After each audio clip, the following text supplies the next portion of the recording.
Le premier roi démon a régné pendant 1000 ans jusqu'à ce qu'un personnage inconnu le vainque, lui faisant perdre son trône.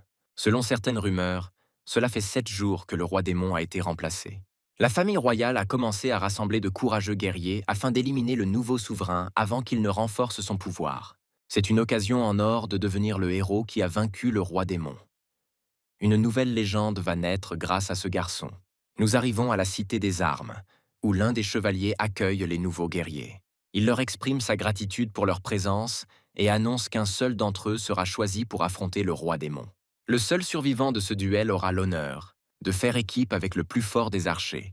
Un mage le capture ainsi qu'un guérisseur afin de décapiter le roi démon. Ils doivent se battre à mort et survivre. Dans la foule, où se tient un homme blond, un grand bruit éclate, et un homme en uniforme apparaît dans le Blue Blossom Club. La foule applaudit, accueillant le commandant de l'escouade des chevaliers. Les surprises continuent lorsqu'un autre brute rejoint le groupe. Marc, invincible et obsédé par la guerre, provoque le blond en le traitant de gamin et lui dit qu'il n'a rien à faire dans cet endroit public et qu'il ferait mieux de partir s'il ne veut pas se faire mal. Le chef de la garde des chevaliers est d'accord, incrédule qu'un si jeune homme se trouve sur la place d'armes. Le garçon se contente de sourire et répond que le fait d'emmener des subordonnés dans un lieu où un seul guerrier est choisi ne reflète pas la fierté chevaleresque. Cela met les hommes en colère, les poussant à charger l'adolescent avec une arme à feu, alors qu'ils considèrent cela comme légèrement dangereux. Ils tapent alors du pied sur le sol, adoptant une posture si puissante que le sol se brise en morceaux et l'onde de choc soulève ses adversaires et leurs subordonnés dans les airs. Le blond saisit la poignée de l'épée et bondit, frappant tout le monde en plein vol d'un seul mouvement vif. Le chef d'escouade dans le bar gît sur le sol, tandis que l'équipe de héros et le chevalier aux cheveux gris restent sous le choc, ne comprenant pas ce qui vient de se passer, tandis que la foule applaudit, trouvant le jeune homme cool. Le héros est le premier à se remettre, les yeux brillants devant ce spectacle. Il loue les incroyables talents du héros et lui demande son nom. Avec un sourire satisfait, le héros répond qu'il s'appelle Hans. Le chevalier le nomme immédiatement commandant de l'escouade chargée de détruire le roi démon. Pendant ce temps, un homme aux cheveux noirs et aux yeux jaunes vifs observe la scène depuis la fenêtre du château. Un serviteur lui demande son avis sur l'événement, auquel il répond que le garçon semble utile et qu'il devrait être envoyé pour l'instant. Nous voyons alors l'entrée du château du roi démon alors que l'escouade s'y dirige directement. Tandis que Hans commence à avoir des soupçons. La sécurité est bien moins stricte que prévu. Normalement, la forêt du roi démon est impénétrable en raison d'une puissante barrière. Cependant, Grenade pense que le nouveau souverain travaille peut-être à la décharge, ou qu'il a épuisé ses forces en prenant le trône du roi précédent. Hans s'en réjouit, car cela facilite leur tâche. Sinon, ils auraient pu rester coincés là-bas beaucoup plus longtemps. L'archer est distrait, remarquant que le guérisseur est à la traîne. Elle interpelle le type à la capuche, le traitant d'imbécile et le pressant de se dépêcher. Malgré le sortilège, il peut au moins marcher correctement maintenant. Le magicien fait également remarquer que la peur de la guérisseuse indique qu'ils ont fait un mauvais choix. Hans, remarquant l'agitation, rassure rapidement tout le monde. Un guérisseur est essentiel pour l'équipe. Cependant, le guérisseur se fige soudainement, et Kadim se rend compte que quelque chose ne va pas derrière eux. Il tourne la tête et aperçoit un énorme golem qui les domine de toute sa hauteur. Il appelle immédiatement le guerrier pour qu'il se retourne. Ils n'ont pas le temps de réagir. Hans parvient seulement à tourner la tête avant d'être projeté sur le côté par une main de pierre géante. Heureusement, il réussit à se protéger avec son épée au dernier moment. Le magicien prend rapidement position, des boules de feu se formant dans ses paumes, et la jeune fille bande son arc, se préparant à attaquer. Mais pour une raison quelconque, ils se figent sur place comme s'ils attendaient en quelque chose. Le guérisseur serre son livre plus fort avant que Kadim ne lui crie dessus. Il a besoin de lancer un sort de renforcement de toute urgence, mais il reste figé comme un pilier. Cloué contre le mur de pierre par la force du golem, Hans leur crie d'arrêter de perdre du temps et de passer immédiatement à l'attaque. L'homme à la capuche reste silencieux et immobile, tandis que le magicien combine 2 boules de feu en une seule boule de feu massive. Et l'archer tend la corde de son arc et tire, envoyant la flèche se fondre dans la flamme magique. L'attaque combinée se dirige droit vers le golem, repoussant le monstre et le faisant vaciller, incitant le guerrier à agir. Le blond bondit, serrant son épée, et son arme s'illumine d'une lueur jaune vif alors qu'il charge le golem qui tombe lentement. Serrant fermement la poignée, Hans frappe et d'un coup précis, coupe le monstre en deux, le réduisant en d'innombrables morceaux de pierre. Se relevant, il sourit, visiblement satisfait de sa victoire, et se tourne vers l'équipe pour leur signaler que les gardes sont toujours présents. Mais il voit alors Kotam attraper le guérisseur par la poitrine, furieux qu'il n'ait rien fait, alors que c'était son devoir de soigner les héros pendant la bataille. Le magicien assure qu'ils s'occuperont du guérisseur à leur retour, tandis que le blond se précipite et demande à son ami de se calmer. Peut-être que le guérisseur était simplement confus, mais dès que l'homme à la capuche est relâché, il se met à rire. Fort, se moquant d'eux et traitant les héros de racailles pour ne pas avoir été capable de détruire un tel golem sans soin. Agnès le traite de fou, soulignant que le monstre était clairement de niveau 1 en termes de taille. Les guérisseurs n'apprennent-ils même pas cela? Le type continue de rire, puis tend la main, montrant à l'équipe une petite pierre dans sa paume. Ce qui a été détruit à présent ressemble à peine à ce pavé. La jeune fille reste tendue, ne comprenant pas son absurdité, et mentionne qu'il a doté la pierre de bonus tels que l'énergie vitale et le gigantisme, augmentant ainsi sa force. Mais que se passerait-il si ces buffles étaient utilisés sur un énorme pavé? En pointant du doigt le groupe de pierres, il utilise ses capacités et un cercle violet apparaît près de sa paume, avec des rayons encadrant toute la silhouette des pierres. L'équipe se fige sous le choc lorsqu'un autre golem se lève, de la pile de rochers devant eux, beaucoup plus grand que le précédent. Le guérisseur retire sa capuche, révélant son visage pâle, ses cheveux blancs comme neige et ses yeux écarlates au héros. Il se demande à haute voix quel est le niveau de ce nouveau monstre. Le malheureux qui s'est fait attraper ne peut que marmonner quelque chose, à propos de pitié avant qu'un énorme point de pierre n'écrase son corps au sol. Hans reste figé de choc, près de l'énorme point, incapable de parler. Le guérisseur aux cheveux blancs demande à Beta d'ouvrir la porte, et un portail apparaît devant lui. Interrogé au sujet du guerrier, le guérisseur ordonne de le laisser là, car il n'a aucune importance pour leurs objectifs, avant de franchir le portail. Une fois à l'intérieur, il s'assoit sur le trône tandis qu'on le félicite pour son excellent travail, et est simultanément appelé roi démon. Ses souvenirs remontent au jour où son père est revenu de la guerre. Parmi les groupes qui reviennent des donjons sous les applaudissements de la foule, certains sont blessés, mais son père est revenu sous forme de cadavre. Personne ne l'a pleuré. Personne. À 12 ans, il est devenu guérisseur avec Mati. Les membres de l'équipe ont subi plus de blessures que les monstres, mais il a persévéré. Il n'avait pas d'autre travail pour subvenir aux besoins de sa famille. Il semblait que Mati travaillait également comme guérisseuse pour le bien de sa famille.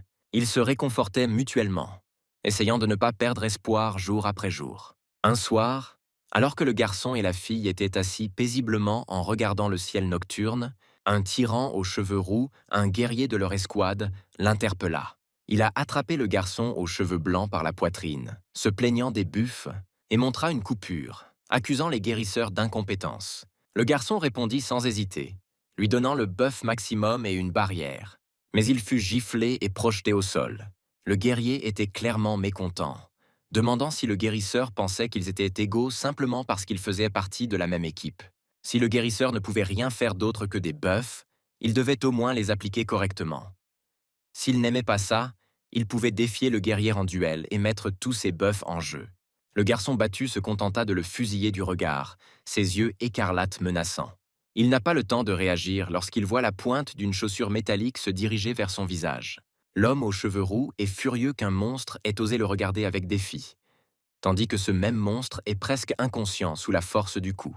Le guerrier attrapa son coéquipier par les cheveux, le secoua et l'accusa de manquer de savoir-vivre alors que le maître parlait, tandis que le reste de l'équipe restait silencieux derrière lui. Le chevalier poursuit sa tirade, déclarant qu'un bâtard qui sourit à son maître doit mourir.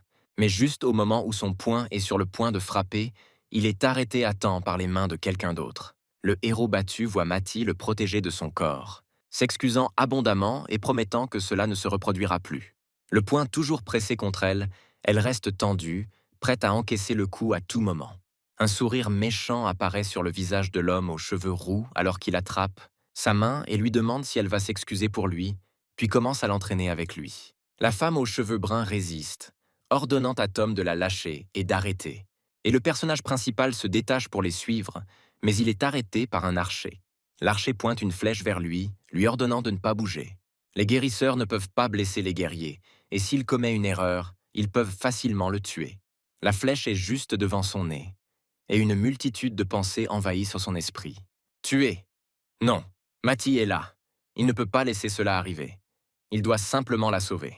Il se déplace sur le côté et court, ignorant la menace. Il s'arrête près des escaliers, clignant des yeux de surprise. La jeune fille, les larmes aux yeux, lui sourit alors qu'elle s'éloigne avec le guerrier.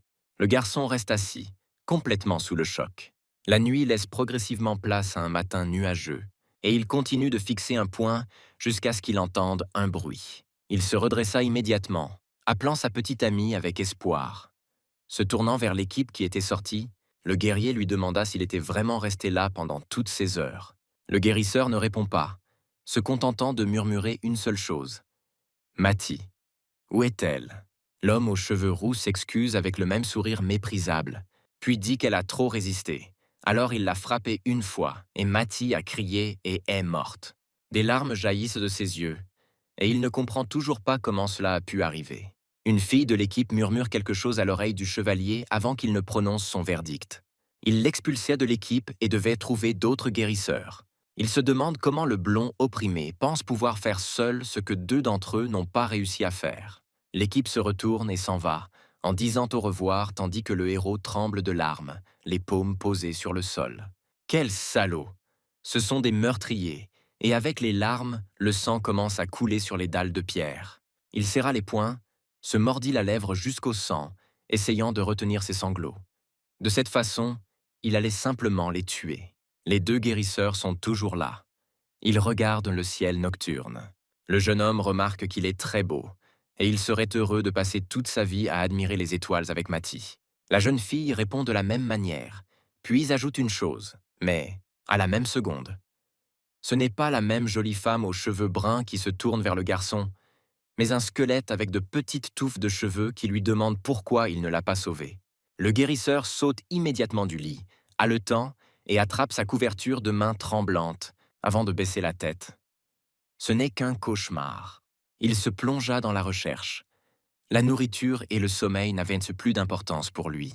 Sans étudier la magie, il a commencé à faire des cauchemars. Le héros s'est donc mis à l'explorer comme un fou. Des plans après des plans, une multitude de sorts et d'améliorations.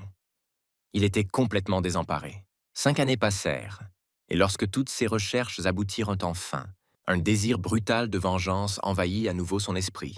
Sa main se tend vers la poignée de la porte, mais s'arrête immédiatement lorsque le fantôme de Mati interpelle le jeune homme. Où va-t-il? Le jeune homme lui ordonne simplement d'attendre, car il a trouvé un moyen de se venger de ce monstre et de la ramener à la vie. Elle continue d'essayer de le dissuader, car s'il part, il risque de mourir. Mais le blond s'en moque, et sa silhouette disparaît bientôt derrière la porte, et il promet lui-même de revenir bientôt. Déjà proche de la nuit, son pied foule le sol familier du royaume des démons, et déjà, au sommet du château se trouve le roi en personne. Il se lance depuis le toit et se dirige droit vers le protagoniste. Il lui dit qu'il est louable d'être le premier à venir ici seul. Mais est-il vraiment seul? Le guérisseur fait apparaître un grand cercle rose orné de nombreux symboles sur le sol en pierre. Au début, cela fait sourire le démon. Soudain, une main osseuse perce le sol, suivie d'un squelette complet aux yeux écarlates brûlants. D'autres squelettes apparaissent rapidement derrière lui, certains brandissant des épées. Il n'est pas seul du tout. Flavius Boniface ne trahit aucune émotion, mais il s'approche, clairement intrigué. L'un des squelettes frappe le démon lorsqu'il s'approche. Le mort-vivant l'attrape par le crâne. D'une poigne ferme, il réduit le sommet de son crâne en poussière. Un autre serviteur mort-vivant se précipite vers le roi. Brandissant son épée, il parvient à transpercer la poitrine d'un autre, le prenant au dépourvu. Ce dernier n'a pas le temps de réagir. Une seconde plus tard, le seigneur dégainait son arme et coupait rapidement les 3 morts vivants en 2 d'un seul coup. Ils s'effondrent en ossements, mais les autres continuent d'avancer, grossissant leur rang. Évaluant la situation, le démon disparaît du champ de vision des squelettes. Il réapparaît juste devant l'un d'eux et lui fracasse rapidement le crâne d'un coup. Il immobilise le deuxième en le clouant au sol, lui saisissant l'arrière de la tête, et fracture les vertèbres cervicales du troisième. Les morts vivants ressuscités poursuivent leur avancée implacable, convergeant vers lui en un essaim massif venant de toutes les directions. sautant même d'en haut pour s'empiler sur le corps imposant du Seigneur. Le guérisseur se rend compte qu'ils sont innombrables, ceux qu'il avait éliminés se précipitant à nouveau sur lui. Puis, les os se dispersent dans toutes les directions, une lueur bleue brillante émergeant entre eux, étourdissant le héros, lumière qui s'élève dans le ciel. Une onde de choc disperse les squelettes, laissant le pauvre homme lutter pour rester debout au milieu de la rafale de vent et de puissance. À travers la lumière, le Seigneur indemne émerge, apparemment imperturbable. Il semble que l'assaut n'ait aucune importance pour lui seul. Croyait-il vraiment que de tels tours pouvaient l'affecter? Stupéfait, l'homme feuillette précipitamment son livre, trouve ce dont il a besoin et tend la main, d'où un symbole magique rose se forme rapidement, dirigé vers l'un des squelettes. Le squelette est baigné d'une lueur de la même couleur, et des rochers commencent à léviter vers lui, s'y accrochant et formant des semblants de muscles et de peau, ressemblant à une armure de pierre. Le Seigneur ricane, qualifiant cela de simple golem, essentiellement un squelette sous la surface. Néanmoins, cela reste un simple pavé ordinaire. Le héros remet en question sa certitude avant. La créature ressuscitée charge vers le Seigneur, rugissant et flamboyante, et, lorsqu'elle atteint la silhouette squelettique, elle assène un coup puissant à la poitrine de l'autre. Heureusement ou malheureusement, le démon intercepte le coup avec sa main, bloquant l'attaque. L'élan utilise le terrain volcanique qui les entoure. Au moment où le maître s'en rend compte, le poing du golem, fait de pavés ordinaires, commence à chauffer à des températures extrêmes, enveloppant tout le corps du Seigneur des ténèbres de chaleur, le faisant reculer. Une brume ardente et une petite explosion indiquent dans l'échec de la tentative d'attaque. Le démon observe avec un vif intérêt. Tout cela est très intriguant. Le golem lève la tête vers le roi flottant, se propulsant hors du sol, se retrouvant face à face avec le même visage osseux, puis levant la main pour frapper, imitant son adversaire. Leurs poings s'entrechoquent, envoyant une onde de choc qui déchire une partie du ciel. Le démon retire alors son autre main et enfonce son poing dans la pommette de l'autre. Il répète le coup du côté opposé, délogeant systématiquement les composants du golem alors qu'il est encore en l'air. Le héros observe chaque onde de choc, jusqu'à ce que 3 lumières bleues vives apparaissent au sol. Pendant ce temps, le démon grogne silencieusement, la mâchoire serrée, frappant le plexus solaire d'un serviteur, projetant le golem étourdi vers le sol. Plusieurs autres coups suivent, rendant le golem encore plus incapable de bouger avant qu'il s'écrasait sur les pierres, immobilisé et incapable de bouger. Le Seigneur pointe sa paume vers sa cible, conjurant une sphère bleue. L'allié de l'homme lutte pour se relever, mais en vain, car le même rayon le vise, désintégrant son corps en poussière et atteignant avec succès le blond, qui érige un bouclier à l'aide de son livre. En un instant, le démon apparaît à ses côtés, ses griffes acérées déchirant la barrière, la transperçant. Est-ce tout ce dont il est capable? Le bouclier se brise en morceaux, laissant l'homme sans défense alors que les morts vivants avancent, affirmant que cela est insuffisant. Le guérisseur sourit. Vraiment? 4 golems distincts se matérialisent derrière lui. Il en a préparé quelques autres. Dès lors, le champ de bataille est envahi par des nuages, de poussière et de débris, dans lesquels le démon respire bruyamment mais parvient à rire. Lorsque la brume se dissipe, d'autres cadavres de golems jonchent le sol, incapables d'accomplir leur tâche. Il ressent alors une nouvelle légèreté dans son corps, une augmentation de puissance comme jamais auparavant. Mais la voix du héros l'interrompt, suggérant que quelque chose ne va pas, tandis que le regard du roi se tourne vers son château. Étrangement, la silhouette d'un garçon apparaît sur le balcon, alors qu'il se tient juste devant lui. Le mystère s'épaissit. S'il n'a pas remarqué l'intrus dans son château, le combat ne sera pas si simple pour lui. Le démon éclate de rage, le dénonçant comme le dernier pion avec lequel il s'est simplement amusé. Il a déjà dépassé les limites. Comment cet homme insignifiant a-t-il osé entrer dans son château? Quelle audace de franchir ses murs! Il doit payer de sa vie. Le démon frappe le sol avec une telle force que celui-ci s'effrite sous ses pattes. Ayant suffisamment joué ici, Flayed Eka se calme instantanément, ne comprenant pas vraiment les questions des autres. Avant que le blond ne lève la main vers la lune elle-même, puis la baisse rapidement, faisant apparaître un autre symbole rose sous sa main, qui enveloppe le roi et le fait se tordre de douleur. Ses iris bleus virent brusquement au rose alors que le héros s'approche, se demandant pourquoi il se sent soudainement si léger. Tout cela parce que le garçon lui a jeté un sort afin que le démon puisse combattre ses créations. Ce n'était pas de la pitié de la part du roi, mais de la part de l'homme lui-même envers le Seigneur. Il s'est amusé. C'est pourquoi il exerce maintenant toute sa force, se rapprochant presque du roi stupéfait. Il touche son torse avec ses doigts, puis lui dit simplement au revoir. Nous voyons les couloirs du château du démon. Quelqu'un court, visiblement à bout de souffle, et appelle continuellement le roi alors qu'il s'approche de l'imposante porte. Dès qu'elle s'ouvre, quelqu'un se précipite à l'intérieur. Tandis que notre héros familier est assis sur le trône, regardant le nouveau venu avec sa lassitude habituelle. Le hibou l'interpelle, lui annonçant qu'il a découvert où se trouvent les 3 personnes, et où elles sont maintenant. Les pupilles de l'homme se rétrécissent instantanément, tandis que son cerveau assimile ce qui se passe. Il y a un millénaire, un nouveau membre de la famille royale a proposé un décret concernant les guérisseurs. Un guérisseur doit fournir des bonus à ses alliés. Un guérisseur doit appliquer des malus à ses ennemis. Un guérisseur peut utiliser des bonus sur lui-même. L'objectif de cette loi était d'établir des limites à l'utilisation des pouvoirs des guérisseurs omnipotents. Cependant, elle visait également à dissuader la jalousie des autres professions et prévoyait des sanctions sévères en cas de désobéissance. Au fil du temps, les guérisseurs ont commencé à se conformer à ces nouvelles réglementations. Les guérisseurs de haut rang ont choisi d'aider les voyageurs en fabriquant des élixirs de guérison et de bœuf au lieu de participer au combat.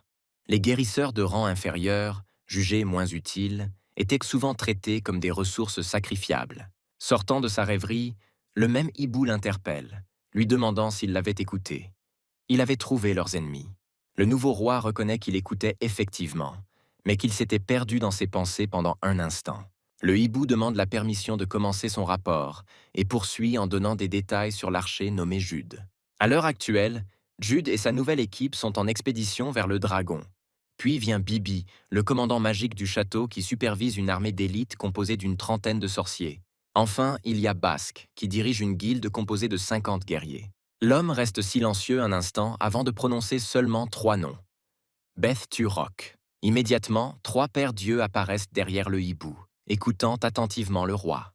Il donne l'ordre sans détour de capturer les 3, tandis que le poussin lui-même est visiblement nerveux, inconscient de leur présence derrière lui.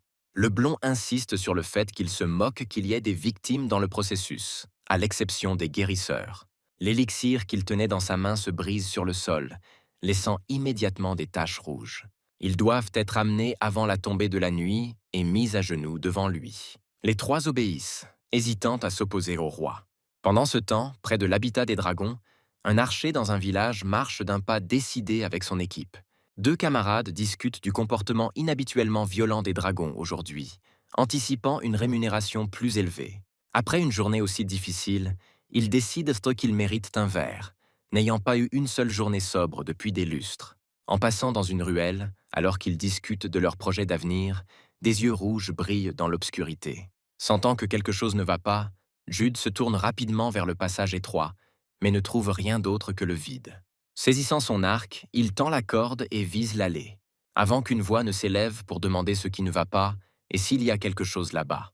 Ignorant l'archer, il ordonne à la silhouette cachée dans la ruelle de se montrer, sentant une présence mortelle puissante. Sortant de l'obscurité, quelqu'un demande avec incrédulité s'il a vraiment réussi à les détecter, comme on pouvait s'y attendre de la part de l'archer le plus expérimenté de la région. Eh bien, une fois que vous êtes repéré, il n'y a plus de retour en arrière possible, reconnaissent-ils avec résignation. Ils semblent surpris lorsqu'un véritable émissaire du diable apparaît devant eux, proclamant que leur maître souhaite leur mort. En tant que servante du roi démon bête, elle leur conseille d'accepter leur sort avec humilité. Le chaos règne dans le château où résident les magiciens. Des voix réclament Mame Bibi, rapportant de toute urgence la destruction complète de la barrière magique. La jeune fille a du mal à y croire. Après tout, c'est elle qui l'a créée.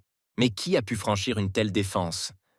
Un homme essoufflé s'approche d'elle, parvenant à peine à l'alerter qu'il n'y a qu'un seul assaillant. Pendant ce temps, l'émissaire du roi démon élimine calmement un sorcier roux à l'aide d'une baguette magique, souriant avec satisfaction alors qu'elle se dirige vers le château. À l'entrée de la forteresse de la guilde, les gardes commencent à discuter. Ils se demandent pourquoi ils montent la garde jour après jour, sans rien accomplir, semble-t-il. jusqu'à ce que l'un d'eux remarque une silhouette qui s'approche au loin.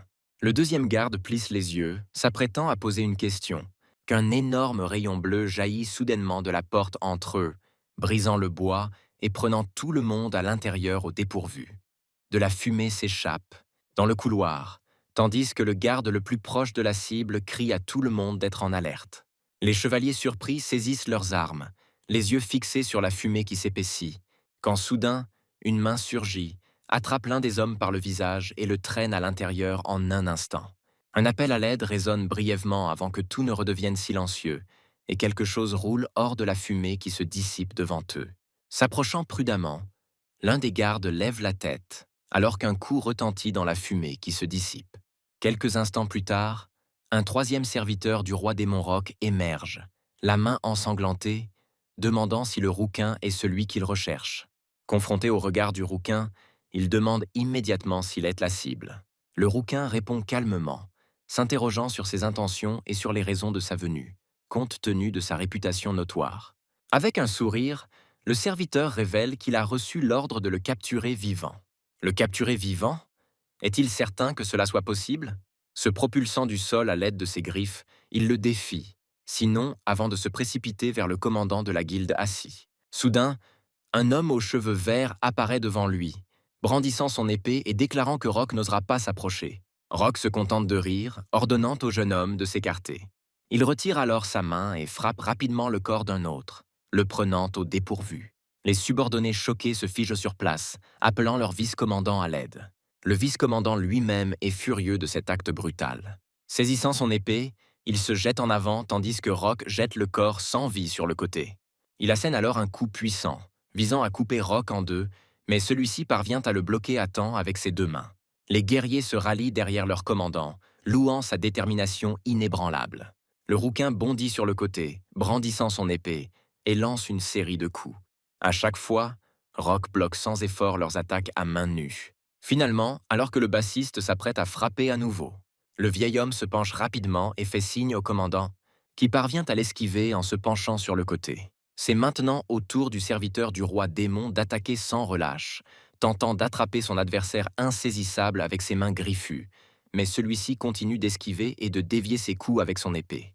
Au lieu de frapper à nouveau, Roc lève la jambe, plie le genou, puis l'étend rapidement, enfonçant son pied dans le menton de quelqu'un d'autre.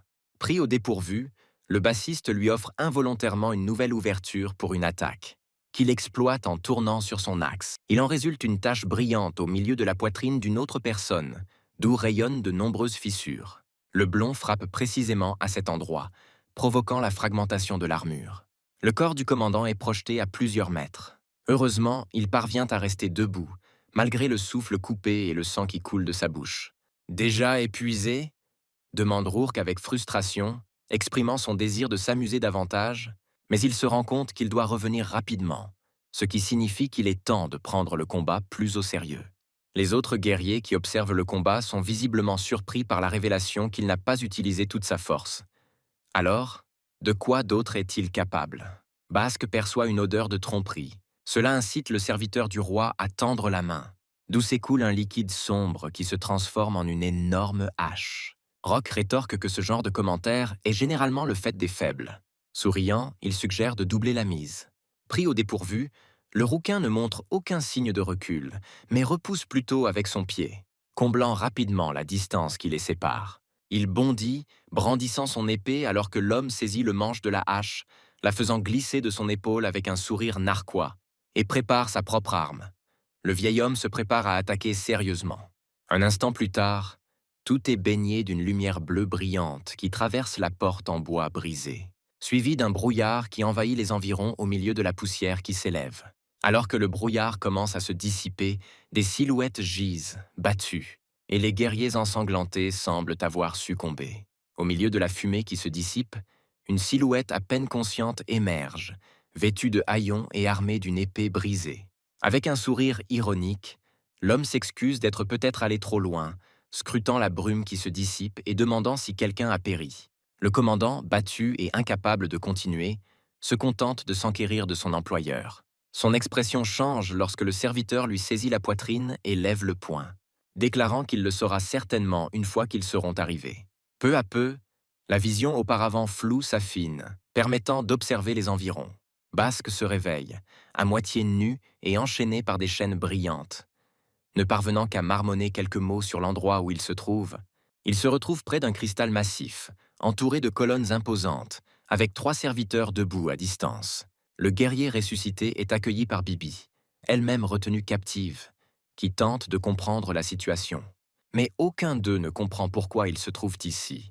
Il se demande à haute voix s'il a fait quelque chose pour provoquer cela, tandis que l'homme aux cheveux roux reste perplexe quant à l'attaque d'un agresseur inconnu. Achille décide de les éclairer. Apparemment, ils ont encouru la colère du roi démon, qui a ordonné leur présence ici pour une raison inconnue. L'archer proteste avec véhémence, affirmant qu'ils ne se sont même jamais approchés du château du seigneur démon.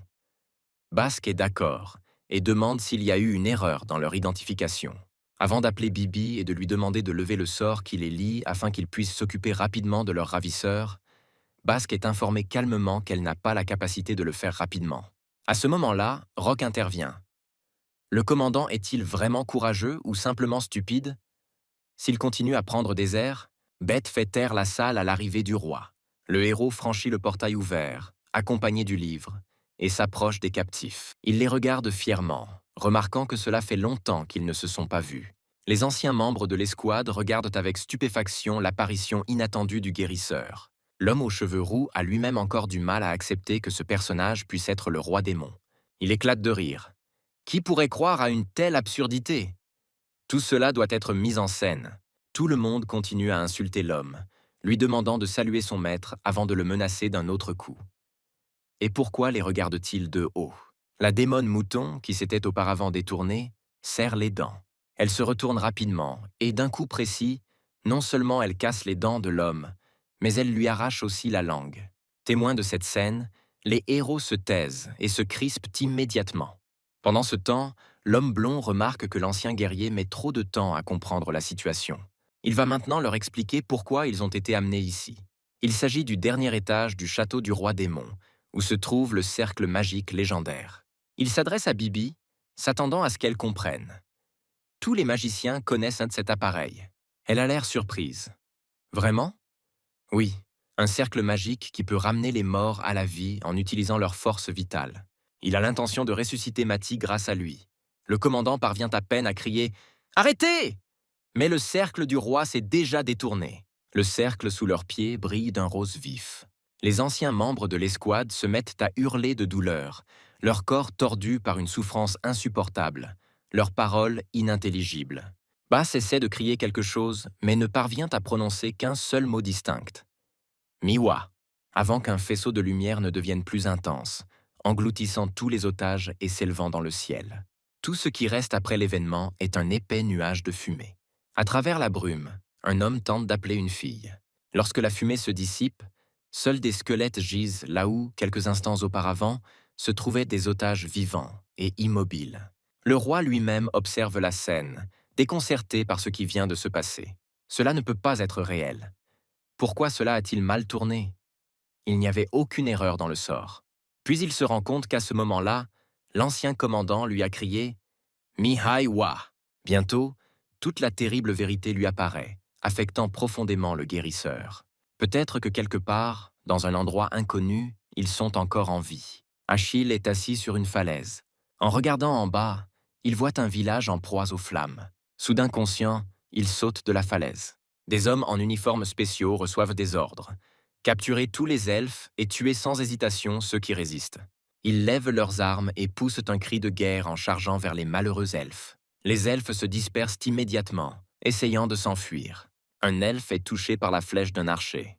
D'autres gisent sans vie sur le sol. Certains sont déjà enchaînés. Un couple qui était allongé tente de se relever. Devant eux, un petit elfe apparaît soudainement, brandissant un minuscule poignard, implorant en larmes la pitié pour ses parents.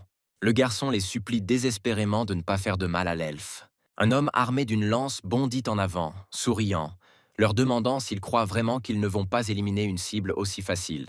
La lance se rapproche peu à peu du garçon, qui plisse les yeux, résigné à son sort. Cependant, aucun coup ne suit. Il ouvre prudemment un œil et voit que la pointe de la lance est arrêtée par une main noire. Cette silhouette se révèle être une sorte d'entité monstrueuse, effrayant le garçon qui recule. Mais un serviteur du roi démon intervient, émergeant des flammes, et remet en question leurs actions. Le lanceur parvient à peine à murmurer « monstre » avant qu'on lui demande qui il est. Tournant la tête, le garçon aperçoit toute son escouade à proximité. Achille s'approche calmement, préférant ne pas se battre, et demande la libération de tous les otages. Le garçon regarde Achille avec étonnement. Le commandant du détachement rejette immédiatement cette idée, laissant entendre qu'ils ne sont pas venus ici pour repartir les mains vides. Bête rejoint le rouquin et s'enquiert de la situation. Le roi démon connaissant désormais l'endroit où se trouve Lady Mattie, il pourrait bientôt avoir besoin de leur aide, ce qui rend leur présence nécessaire. Le chef du groupe saisit l'expression « roi démon », indiquant son implication dans tout cela. Achille répond qu'il veut mettre fin à tout ce qui se passe et demande si elle, souriant diaboliquement, pourrait l'aider à cet égard. Avant que la personne aux cheveux verts ne leur donne des instructions, il crie à ses subordonnés de les tuer. Les hommes se précipitent immédiatement sur les serviteurs avec leurs armes, en criant. Pendant ce temps, Bête s'avance, complètement désarmée. Elle s'approche d'un guerrier qui est pris de court, puis touche doucement son front avec son ongle, lui souhaitant de faire de beaux rêves. Instantanément, les yeux de l'homme pâlissent et il tombe sans vie sur le sol. Alors qu'elle continue d'avancer, la brune neutralise sans effort tous ceux qui se trouvent sur son chemin d'une simple touche sur leur front, provoquant la mort instantanée de presque toute l'armée. Enlevant une chaussure, elle neutralise rapidement 3 guerriers, se déplaçant si vite qu'ils n'ont pas le temps de réagir avant de tomber à leur tour. Bête se tient triomphalement au milieu des corps tombés, surprenant le chef d'escouade. Achille remarque qu'elle les a maîtrisés sans avoir recours au meurtre. Il admire même ses capacités, serrant plus fort son bâton. Puis, il est temps pour lui d'affronter le roi démon dans son château, appelé Roc par l'homme blond. Le héros décide de s'enquérir de la nature du roi démon.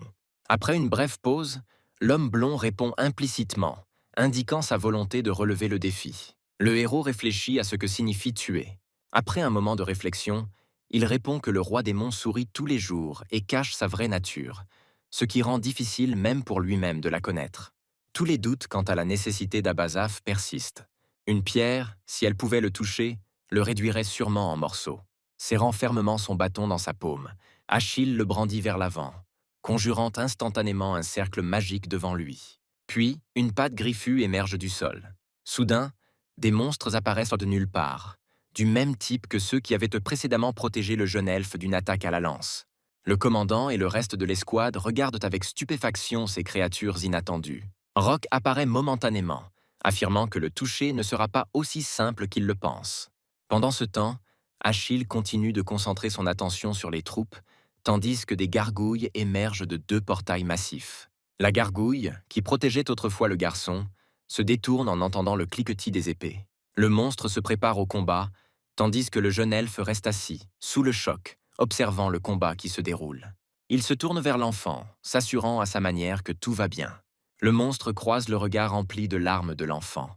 Le garçon sourit, prenant la gargouille au dépourvu. Le reste du groupe charge les soldats en uniforme.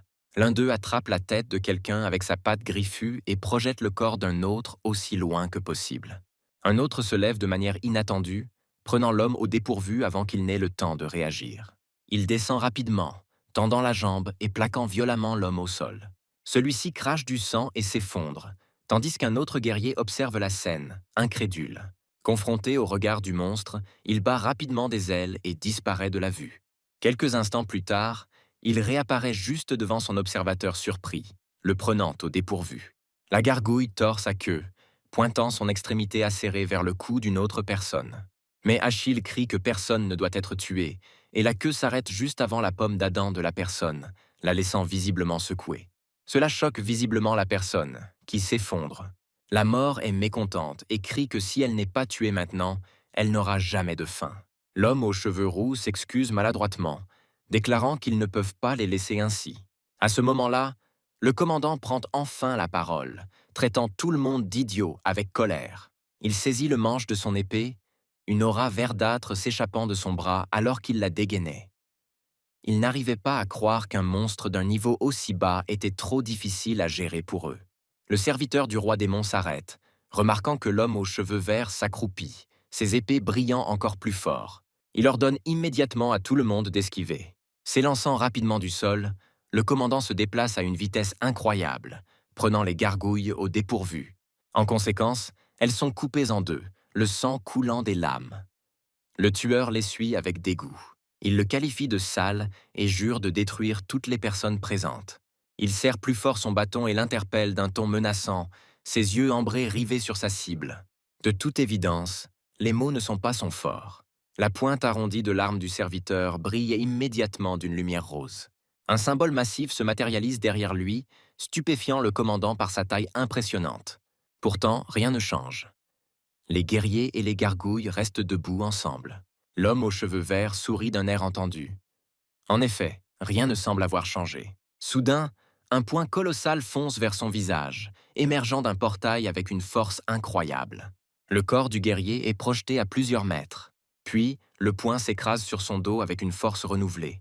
Le choc le fait convulser, du sang coule. Alors qu'il est encore en l'air, un portail violet foncé se matérialise devant son visage. Cette fois-ci, ce n'est pas un point qui en émerge, mais une jambe entière qui le projette violemment au sol. L'impact est si violent que les dalles de pierre à proximité se fissurent. Une onde de choc secoue la zone, recouvrant tout de poussière, y compris ceux qui ont survécu. La poussière retombe, révélant les conséquences de l'attaque. Quelque chose craque sous le voile, et après quelques instants, la silhouette se relève. Le commandant est toujours en vie, serrant la jambe à deux mains. Croyait-il vraiment qu'il succomberait à une attaque aussi monstrueuse? D'un mouvement rapide, l'homme aux cheveux verts le jette sur le côté. Puis, avec une grande rapidité, il charge vers les serviteurs, serrant fermement la poignée de son épée. Alors qu'il s'approche, il se dit qu'une attaque inattendue d'un assaillant invisible n'est pas efficace dans un combat à distance. Cependant, la plus grande vulnérabilité de l'invocateur est exposée. Se rapprochant rapidement, le commandant s'arrête à 1 mètre de distance et brandit ses épées. Leurs extrémités acérées visent précisément le cou de l'autre. Ainsi, sa plus grande faiblesse réside dans son propre physique. La lame de l'épée effleure à peine le cou du serviteur du roi démon, à quelques centimètres seulement. Un petit point noir apparaît à l'extrémité, laissant apparaître des fissures violet foncé. L'instant d'après, ce petit point se transforme en un immense portail. En émerge la même main qui avait saisi l'homme aux cheveux verts, maintenant soudainement tendue, maintenant une distance de sécurité entre le commandant et son propriétaire. Achille remarque calmement que ceux qui tentent de s'approcher de lui ne sont pas différents d'étrangers. Croyait-il vraiment que tout se déroulerait aussi facilement? Ses doigts se referment immédiatement sur le petit corps de quelqu'un d'autre, provoquant les cris de douleur du guerrier alors que ses articulations et ses os sont soumis à une pression intense. Malgré cela, seul un son monstrueux s'échappe de sa bouche avant de laisser progressivement place à un sifflement, puis à de silencieuses supplications. Soudain, le serviteur remarque un mouvement dans son champ de vision périphérique et se retourne pour confirmer ses soupçons. Avant qu'il n'ait le temps de réagir, il aperçoit le même jeune garçon qui se tient la tête, terrifié. Frustré, la main qui exerçait auparavant une pression immense sur le corps du guerrier relâche brusquement son étreinte. Le corps inconscient s'effondre au sol avant de disparaître complètement. Beth, qui observe tout, remarque que son ami éprouve encore des émotions. L'incendie dans le village a finalement été éteint. Les cordes qui retenaient fermement les corps des otages ont finalement été retirées. Achille rassure les elfes en leur disant que tout va bien maintenant, tandis que la diablesse se tient légèrement à l'écart.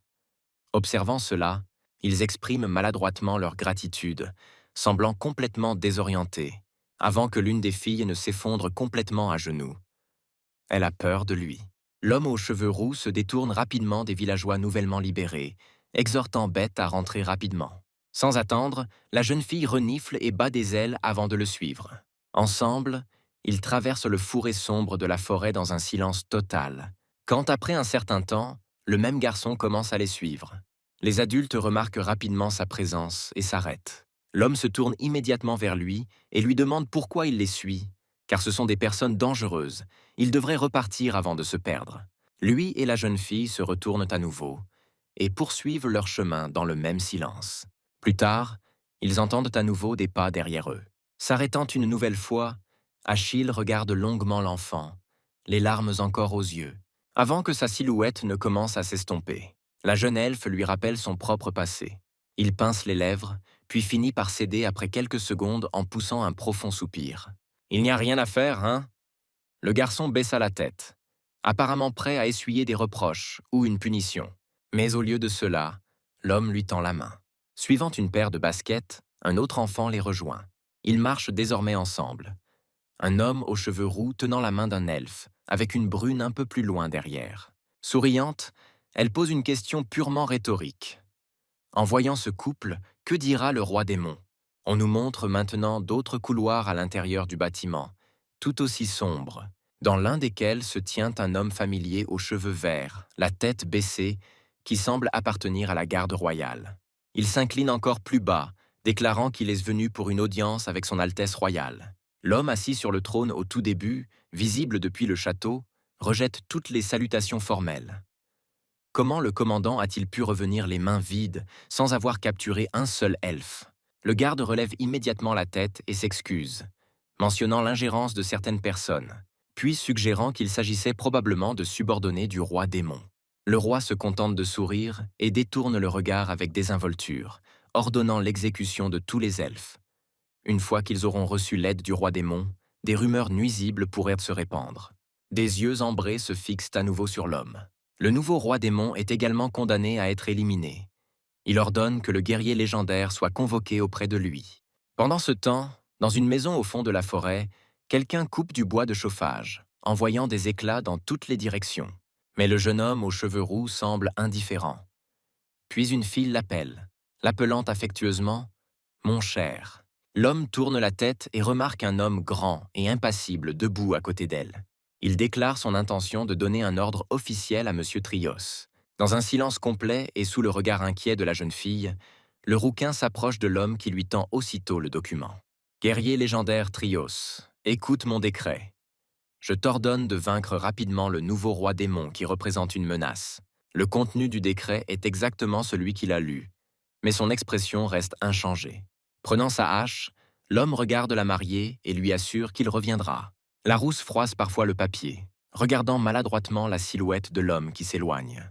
Trio la quitte toujours avec tant de calme, et elle comprend elle-même la responsabilité qu'il porte. Cependant, serait-il égoïste de sa part de lui demander de promettre de revenir? Mais c'est tout ce qu'elle peut faire. Dire adieu à sa silhouette qui s'éloigne. Un enfant tire joyeusement sur la joue de quelqu'un, agaçant son compagnon qui s'avère être un personnage sévère. L'enfant s'assoit sur ses épaules, tandis que le serviteur du roi démon lui-même est enveloppé d'une aura bleue et disparaît. Remarquant l'atmosphère tendue, la lueur observe, mais l'évêque lui-même s'approche, curieux d'en savoir plus sur le garçon. Le rouquin explique rapidement qu'il s'agit d'un enfant qui a survécu à l'attaque récente d'un village elfique. Ses parents étant décédés, il a décidé d'emmener le jeune blond avec lui. L'invocateur baisse la tête, demandant la permission de partir. L'homme blond reste silencieux, puis soupire, acceptant de les laisser partir comme demandé. Tilly est surprise par cette décision, mais comprend rapidement que l'homme, tandis que Rock a déjà descendu le garçon de ses épaules et le laisse jouer. Le roi observait l'elfe poursuivre la chouette, cherchant à l'attraper tandis que celle-ci protestait pour qu'on la laisse tranquille. Il y aurait forcément du bruit. Puis, une voix interpella l'homme blond, l'incitant à se tourner vers sa source. Il heurta accidentellement un homme qui portait sur ses épaules quelque chose ressemblant au crâne de l'ancien seigneur. L'homme déclara qu'il était prêt à partir au nom de quelqu'un. Il était le bras droit du porteur de flammes du roi démon. Il précisa que la destination était plus éloignée que prévu, d'où la durée prolongée du voyage. Les autres accompagnateurs se montrèrent visiblement prudents, tandis que le guérisseur les rassurait en soulignant la nécessité d'agir avec précision. Après avoir donné son accord, l'entité inflammable disparut instantanément de la vue, s'évaporant sur place. Le roi se sentait quelque peu mal à l'aise à l'idée de donner des directives, mais il était clair qu'il s'en sortirait. Le célèbre guerrier possédait une force immense, mais n'avait pas le goût de l'héroïsme, préférant mener une vie recluse. La rumeur disait qu'il n'apparaissait que dans les situations désespérées. Répondant à l'appel du roi, l'homme traversa les casernes grouillant de soldats de différentes spécialités. Red commença rapidement à exposer son plan pour sélectionner les membres du groupe, chargé de renverser le roi démon, conseillant à tout le monde de rester à l'écart. Trio avait l'intention de relever le défi lui-même, en commençant par la tâche cruciale de sélectionner un guérisseur. Ses yeux ambrés balayèrent l'assemblée, jusqu'à se poser sur une jeune fille aux cheveux roses qui semblait indifférente. Cependant, plus il l'observait, plus une aura rose commençait à émaner autour d'elle. Sans hésiter, il s'approcha d'elle, posa une main sur sa tête et déclara qu'elle serait la guérisseuse. Il choisit ensuite un crieur public après le commandant de l'escouade de nuit, puis d'autres personnes, jusqu'à ce que l'équipe soit au complet. Trios annonça qu'ils partiraient le lendemain, les exhortant à faire leurs adieux à leur famille. Le paiement serait effectué immédiatement au départ et doublé en cas de conquête réussie. Son attention fut détournée par une voix autoritaire qui lui ordonna de s'arrêter. L'homme blond protesta bruyamment, affirmant être le tireur le plus renommé et demandant pourquoi il n'avait pas été choisi. Il exigea de connaître les critères de sélection du groupe et exprima son incrédulité quant au fait qu'un étranger armé d'une vieille hache puisse être un guerrier légendaire. L'homme le fixa d'un regard sévère, gardant le silence avant de pointer son arme vers l'audacieux tireur. Surpris, le tireur saisit son arc et ses flèches, ne sachant pas quelles étaient les intentions du rouquin, et lui demanda s'il voulait se battre. Trio continua à le fixer, l'avertissant de ne pas bouger. Le tireur cligna des yeux, surpris, tandis que le guerrier inspirait bruyamment entre ses dents. D'un mouvement rapide, il brandit sa hache et frappa le sol avec une telle force que cela fit trembler les environs et envoya une onde de choc à travers la zone. L'impact fut si intense qu'il faillit faire perdre l'équilibre à tout le monde. Un rayon jaune brillant traversa toute la structure. L'archer déchaîna une puissante attaque, soulevant un nuage de poussière autour de lui. Quand il se retourna, il vit que le mur de pierre, autrefois intact, avait été coupé en deux. Se retournant, il est stupéfait de voir une énorme entaille parallèle à sa position, s'étendant non pas sur quelques mètres seulement, mais sur plusieurs kilomètres, créant un profond gouffre qui traverse toute la montagne. La jeune fille choisie comme guérisseuse le regarde avec incrédulité, murmurant qu'il a tranché toute une montagne, tandis que l'écorce et le commandant sont également sous le choc, incapables de comprendre ce qui vient de se passer. L'archer, tout aussi stupéfait, reste silencieux tandis que le héros légendaire commence à parler. Même un pouvoir aussi immense est vain dans le château du roi démon. Le château regorge de pièges inconnus et de magie qui pourraient pour les piéger. C'est pourquoi les archers comme lui ne seraient qu'un obstacle, ne pouvant même pas servir de bouclier humain. La force pure est l'arme ultime contre les démons. Le héros s'éloigne, remarquant avec acuité qu'une personne aussi forte que lui suffira. Il continue à travers la foule silencieuse jusqu'à ce que la guérisseuse l'appelle. Le rouquin s'arrête et croise son regard lorsqu'elle lui demande s'il est vraiment un guerrier légendaire. De retour au château du roi démon, le hibou informe bruyamment le roi d'un problème. Un guerrier légendaire a été convoqué pour les vaincre. L'ancienne guérisseuse, désormais chargée de soigner, demande à nouveau, puis sourit en disant que c'est un surnom remarquable. Rock, qui se tient un peu à l'écart, fait remarquer qu'aucune des personnes portant ce surnom n'a jamais été vraiment forte. Le hibou insiste cependant sur le fait que cet homme a coupé une ville entière en deux et qu'il pourrait donc être très puissant. Le serviteur du roi, clairement inquiet, s'adresse immédiatement à son maître et lui demande de lui laisser le soin de s'occuper du guerrier légendaire. L'homme cligne des yeux, surpris, regardant son protégé comme s'il ne comprenait pas ses intentions, tandis que les yeux du serviteur brillaient de détermination et d'un sourire radieux. Se résignant, le seigneur lui permet de s'en occuper, mais insiste pour que cela se fasse discrètement. Rock s'incline, disant qu'il comprend, puis disparaît instantanément, laissant seulement le seigneur et le hibou cligner des yeux de surprise. La chouette se tend, les yeux plissés d'étonnement. C'est très étrange. Nous voyons alors que la nuit est déjà tombée à l'auberge où les héros séjournent. La jeune fille aux cheveux roses, désormais guérisseuse, dort paisiblement avant de grimacer lorsqu'une lumière bleue brillante illumine son visage. Elle plisse les yeux, se frotte les paupières et s'assoit, remarquant la lumière vive provenant de la fenêtre près de son lit. Elle regarde dehors, perplexe quant à ce qui pourrait se passer au milieu de la nuit, avant que ses yeux ne s'écarquillant de surprise. Juste devant la fenêtre, elle aperçoit Rock et le guerrier légendaire qui se font face dans la rue. Le guerrier légendaire remarque qu'il est surprenant que le serviteur du roi démon soit venu le voir en personne. L'homme blond, souriant, répond qu'il a reçu pour instruction d'accomplir sa tâche aussi discrètement que possible. Le rouquin est simplement reconnaissant que l'idée de faire du mal à autrui ne lui est pas traversé l'esprit.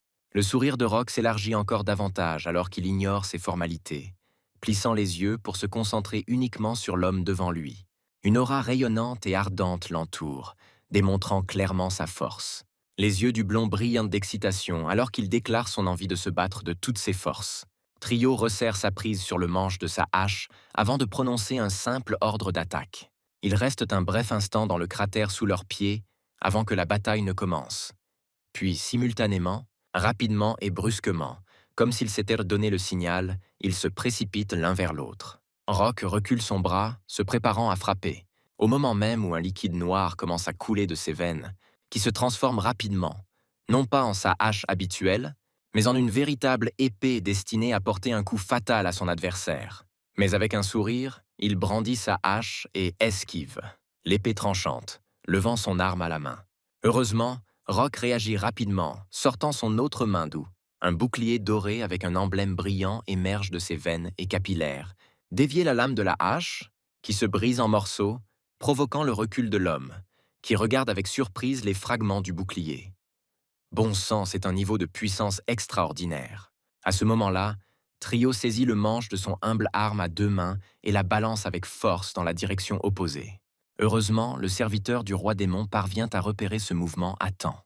Il lève rapidement son genou plié et griffu et, d'un mouvement brusque du bassin, dévie la lame avec son pied, la faisant atterrir à quelques mètres de leur combat.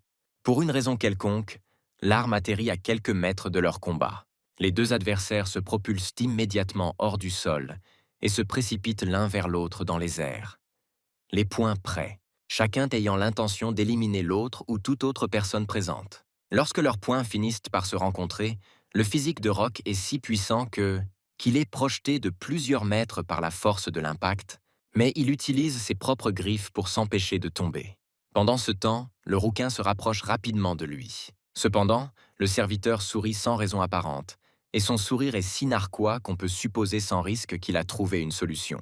En se pliant soudainement en deux, le blond transperce la pierre avec ses paumes, la soulevant jusqu'à ce que quelque chose de bleu s'illumine en dessous. Sa gorge émet un grognement étouffé, qui est la poussée finale. Le chemin qui le mène à lui est bloqué par l'énorme montagne qui s'élève vers le ciel juste devant cette pierre particulière. Cependant, le légendaire combattant n'avait pas l'intention d'abandonner. Avant que son poing ne s'écrase sur le pavé avec toute sa force, il frappe encore plus fort. La toupie improvisée commence instantanément à se fracturer partout à partir du point d'impact jusqu'à s'effondrer complètement, pendant une fraction de seconde. Cependant, il n'y a plus de rocher dans son sillage. Oh non! De là, il charge son adversaire, prêt à lui asséner un coup de poing. Il s'amusait comme un fou. La distance entre les jointures et le visage de l'autre personne n'est que de quelques millimètres. Il est temps pour les trios de se retirer pour la nuit. Il semble que le poing va dépasser sa cible. Cependant, Trio esquive comme si cela ne lui coûtait rien. Après cela, il serre la paume de sa main, qui s'illumine d'un jaune vif, presque comme du feu. Sa main se déplaçant sur le côté et son adversaire l'attrapant par les côtes, Rock n'a pas le temps de réagir, observant la scène comme au ralenti. Le serviteur du roi démon ouvre les yeux avec étonnement dès que les jointures frappent le côté, serrant les dents jusqu'à ce que le sang commence à couler de l'intérieur. Le gars propulse son adversaire à plusieurs dizaines de mètres dans les airs d'un seul coup puissant. 642. Et la présence de Rock n'est pas vaine, car plus il s'élève, plus ses ailes émergent clairement de ses omoplates. 643. Ce qui lui permet de plonger et de rester en l'air, réduisant ainsi au minimum leur récente séparation. 644. Lançant à nouveau sa jambe et se déplaçant parallèlement. L'humour a pris fin. Le pied du blond est sur le point de frapper le guerrier légendaire au visage de toutes ses forces et avec toute sa rage. Sinon, il l'enfoncera comme un clou dans le sol. Cependant, il parvient à bloquer rapidement le coup à l'aide de ses deux mains. Rock a persisté à appuyer, cependant, et l'a fait avec une telle intensité qu'un faisceau de lumière bleue est apparu dans le ciel peu après leur combat. En raison du stress extrême, l'homme aux cheveux roux semble indemne, mais la poussière soulevée par leur altercation est la seule preuve d'un incident récent. Le serviteur du roi démon respire difficilement. Du sang coule de ses lèvres, perplexe quant à la façon dont le corps de son adversaire a pu endurer un tel châtiment.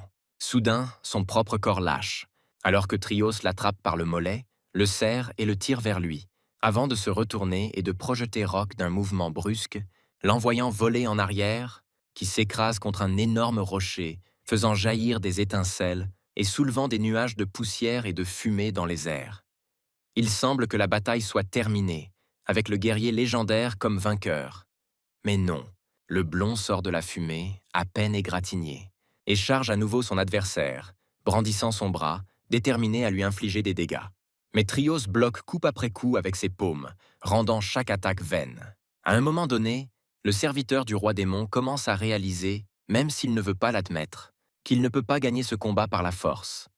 En termes de force et de vitesse, cet homme est clairement supérieur à lui. La silhouette qui l'attaquait sans relâche devient floue avant de disparaître complètement, réapparaissant derrière lui. Rock, surpris, ne comprend pas comment le rouquin a pu disparaître aussi rapidement. Il se retourne, prêt à lancer un autre coup de poing, mais une paume attrape sa main et la serre fermement. L'adversaire grogne, serrant le poing du blond, puis remarque que quelque chose lui semble toujours étrange. Il semble avoir la capacité de forger ses propres armes. Après avoir perdu sa hache, il a dû compter sur les arts martiaux. Au début, il n'utilisait que ses poings, réussissant même à tenir bon, finissant par sourire et affirmant qu'il voulait se battre à main nue puisqu'il n'avait plus d'armes.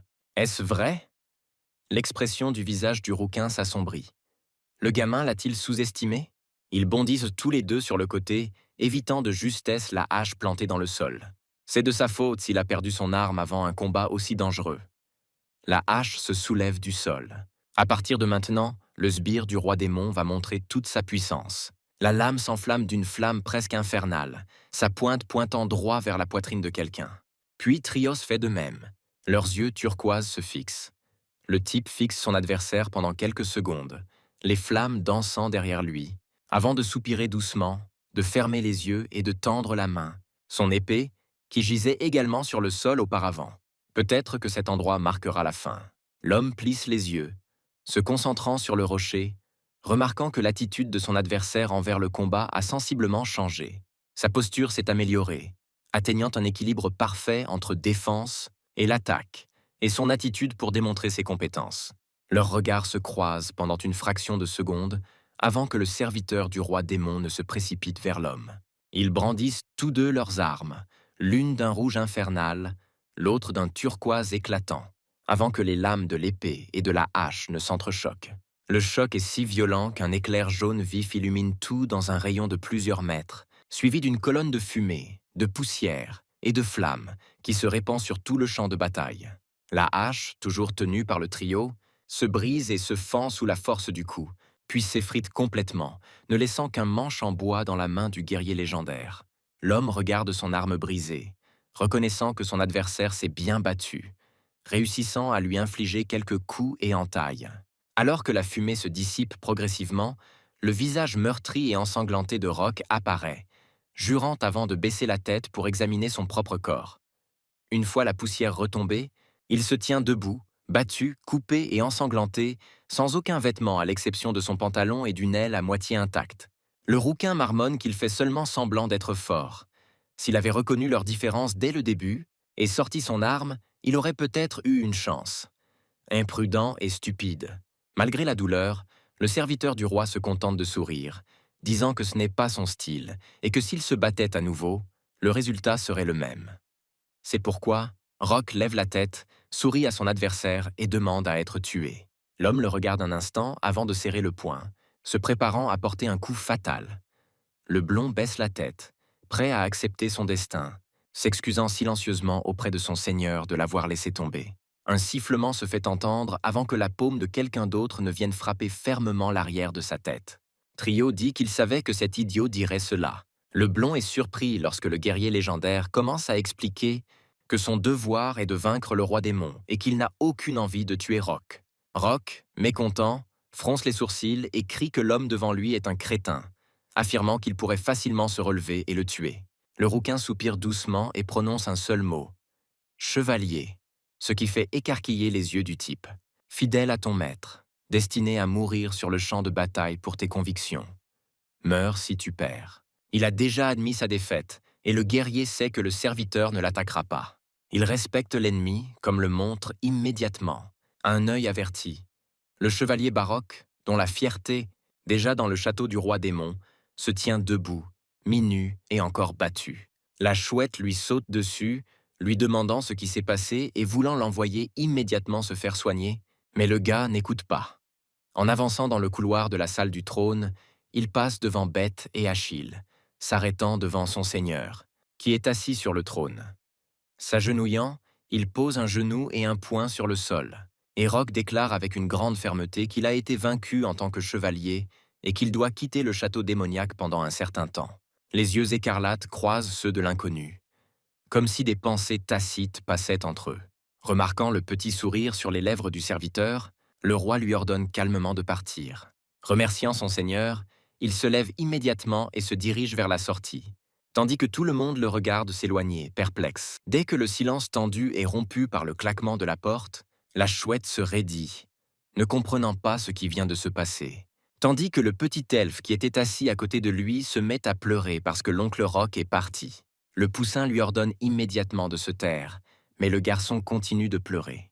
Achille fait remarquer de manière inattendue que le Roc qu'il connaissait aurait préféré mourir plutôt que d'admettre sa défaite.